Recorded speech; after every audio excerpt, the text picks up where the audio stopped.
Hi friends, ఈరోజు నేను pocket పాలతో నెయ్యి ఎలా తయారు చేస్తానో చూపిస్తాను. ఇది నందిని పాలు తీసుకున్నానండి, ఆరెంజ్ కలర్ ప్యాకెట్. ముందుగా పాలు కట్ చేసి ఒక గిన్నెలోకి పోసుకుంటున్నాను. ఇది ముందు రోజు నైటే చేసుకుంటానండి. చిన్నగా మంట పెట్టి కాచుకోవాలి. చిన్నగా మంట పెట్టి ఇలా కాచుకుంటే ఎర్రగా ఇలా వస్తుందండి మీగడ.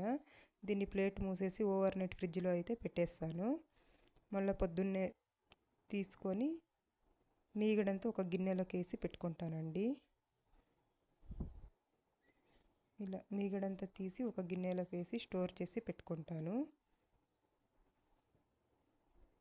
కాస్త మజ్జిగ వేసి కలిపిడిసి ఫ్రిడ్జ్లో అయితే పెట్టేసుకుంటాను. దీన్ని ఒక వారం పాటు ఇలా పెట్టుకుంటాను. వారం తర్వాత ఇలా మీగడని తీసుకొని ఒక మిక్సీ జార్లో వేసుకొని కొద్దిగా వాటర్ అయితే వేసుకొని మిక్సీ అయితే పట్టుకుంటాను. ఆన్ ఆఫ్ చేసి తీసుకోవాలండి, పట్టుకోవాలి. ఒకేసారి వేసేయకూడదు మిక్సీకి, కాస్త ఆన్ ఆఫ్ చేస్తూ వేసుకోవాలి. తర్వాత ఇలాంతా మొత్తం కడుక్కొని ఇలా ఒక గిన్నెలో నీరు తీసుకొని నీళ్ళలోకి తీసేసుకుంటానండి. వెన్నని తీసి నీళ్ళలోకి వేసుకుంటాను. నీళ్ళలోకి అయితే వేసేసుకుంటాను. చూసారు కదా, ఇలా మనం చాలా ఈజీగా ఇంట్లోనే చేసుకోవచ్చండి. ఇంకా మిగతాది కూడా మిక్సీలో వేసి పట్టుకుంటాను, మిక్సీ పట్టి తీసుకుంటాను.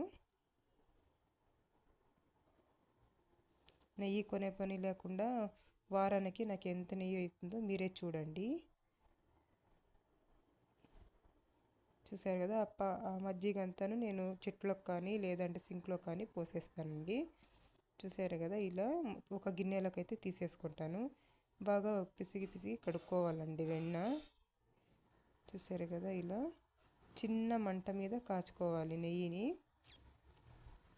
నెయ్యి కాచేటప్పుడు నేను కాస్త కళ్ళుప్పు అలాగే మెంతులు వేసుకుంటానండి. స్మెల్ అనేది చాలా బాగుంటుంది.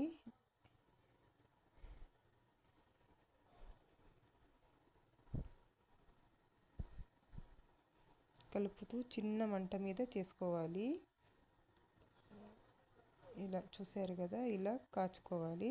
ఇలా నురుగు వచ్చేటప్పుడు ఆఫ్ చేసేసుకోవాలండి మంట అనేది. చూసారు కదా, ఇట్లా.